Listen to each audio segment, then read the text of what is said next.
8 things I wish I knew before going to San Blas Island. We're talking about the Caribbean. We're talking about turquoise crystal clear waters. We're talking about these amazing islands, which are, if I'm not mistaken, an autonomous territory of Panama. So if you're going to Panama and you're thinking about spending a day or more in San Blas Island, stay with me until the end of this video because you're going to see 8 things you should know before going to San Blas Islands. So the first one is that it's a bit hard to get there. Like, it's a struggle. First of all, a normal car cannot get there. You need a jeep to get to the port, just to depart from the port. So you can book a tour, that's the first way, or you can go on your own. If you book a tour, again, you have the option to rent the car to go there on your own, but it's a struggle because you don't know the road, and the road it's a journey by itself. For me, I had no problem. I have heard a lot of people complaining about the road, how bad it is, the condition. But for me, it wasn't a struggle. But I was in the same car because I booked a tour that had the transportation included.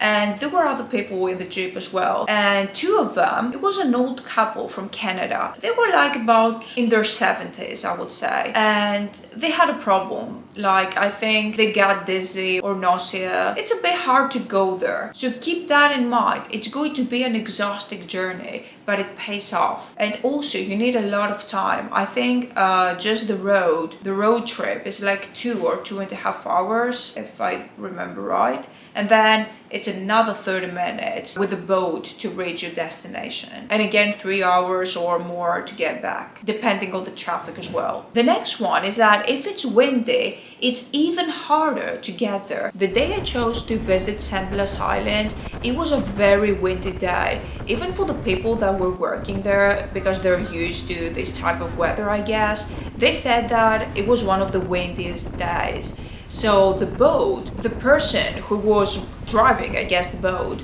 he didn't adjust the speed when we were on a wave because it was the sea was very wavy, and a lot of people threw up during the journey, and there were some older people that had a struggle with the journey.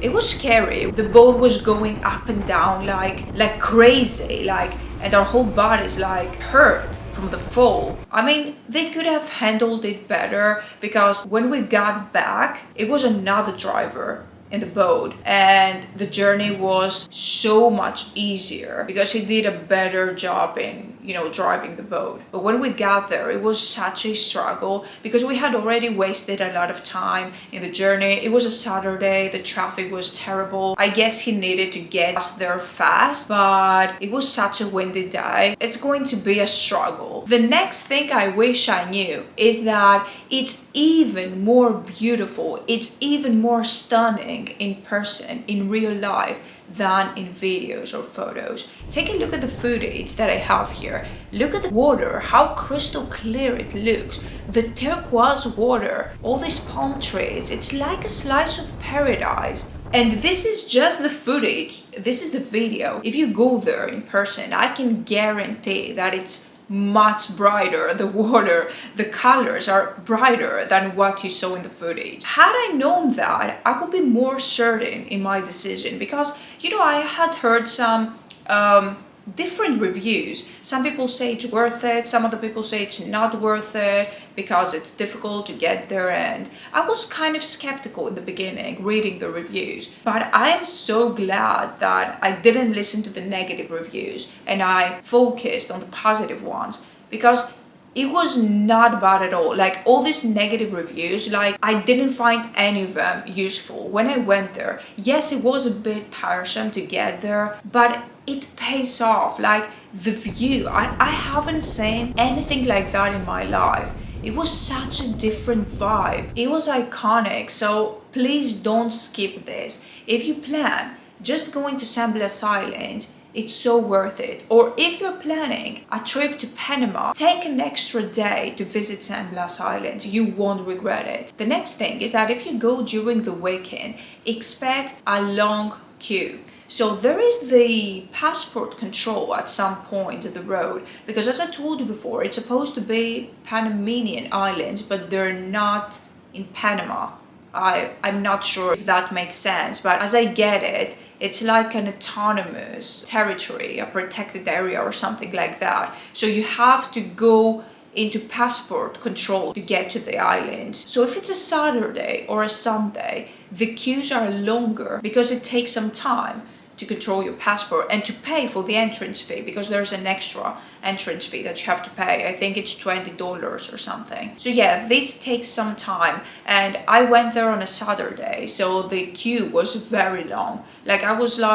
I was wondering if something happened, like what are all these cars doing here? But it was just the regular passport control. So if you can avoid going there on a Sunday or a Saturday, please pick a weekday, because it's going to be easier and you'll get there faster. So there's the option to go there for a day trip. So you can tour, like you can go to 3 or 4 islands and then get back to Panama City. And there's the other option that you can stay. You can stay for a night or even a couple of nights, as long as you wish, because there are some shelters in some places in some of these islands where you can stay, but it all depends on what you're looking for. Because if you choose to stay, don't expect any luxury vacation. It's not like that. First of all, there is no electricity. So if you're okay with that, to have some sort of alternative vacation, it may be good for you. But at the end of the day, it's such a small island. All these islands are so small that you can walk them like in 5 minutes. You can go from one side of the island to the other side, even the biggest island, within 5 minutes. So if you stay there for a night, I'm not sure what you're going to do. Like, yes, you can relax, you can take some time off from civilization if that's what you're looking for. But if you're looking for more adventurous vacation or luxury, or going to a fancy restaurant, or having some sort of comfort, don't stay. So if you book a tour, food is included. So I'm going to talk about the food, because you get fish with some salad and a soft drink. It's included in the price in the tour. So during noon, usually about 12 or 1 p.m., all of you get gathered in some sort of space, a restaurant, and the locals cook food for you, which is an incredible experience. So the food by itself is terrible. I'm not gonna lie. I didn't even touch the fish and the salad. I couldn't eat it. It was that terrible. And I'm usually a big eater. I was hungry. I hadn't eaten the whole day. I was hungry and I couldn't eat it. It was that terrible. But you don't go there for the food. Just get this out of your head, because I had also read about that in some reviews, and they were like, oh, the food was terrible. Yeah, but you're not going there for the food. You can eat later when you go back home to your hotel or whatever, to a restaurant in Panama City. Like, the food was terrible, but the whole experience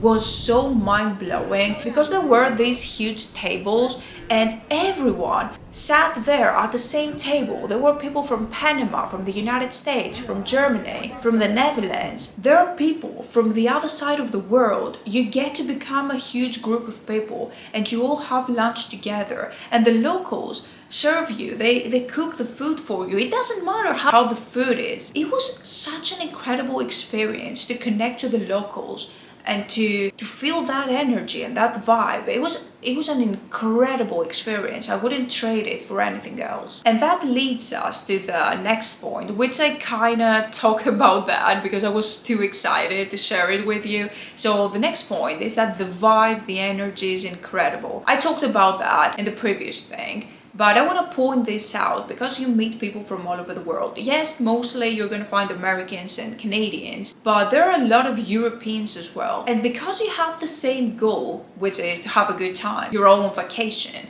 it's going to be fantastic. For some reason, these islands bring you together and the vibe is so cool. And even if you share a table with someone, I think this is very important because food is like sharing at the end of the day. It's all about sharing a company. And it's such a good vibe because you're all together. You share the same boat to get there, the same vehicle during the road trip, the same food, the same table, and the same island, which is tiny. And that bonds people. And that was an incredible experience. And of course, you get to meet a lot of interesting people. And the last thing I wish I knew is that there are hundreds of other islands. I'm not sure how many they are. I think there are over 100 all of them. I'm talking about the San Blas Islands. And it's such a pity that the boat tour takes you to just 3 or 4 islands, because I think it's worth it if you get to see the rest of the islands. Of course, I get it, there are too many, you can't do it within a day, but I wish there was another way.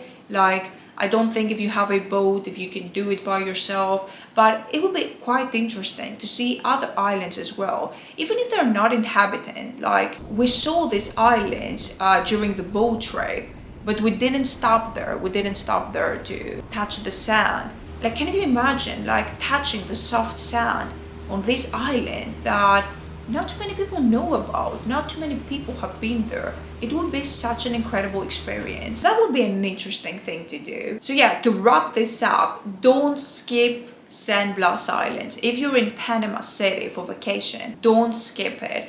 Don't focus on the negative reviews. Don't even read them. They're BS. I had such an incredible experience. Like, if you care about food that much and you're like, oh, the food is terrible, it's just a tiny piece. And the locals are very friendly, because I've read in some reviews that they're not used to people and tourists. That's not true. They see tourists every single day. They were very friendly. They were nice with everyone. It was an incredible experience. So please don't read these negative reviews. It's so worth it. You're not going to regret it. So check out my vlog about San Blas Islands to see the whole experience by yourself and let me know what you think.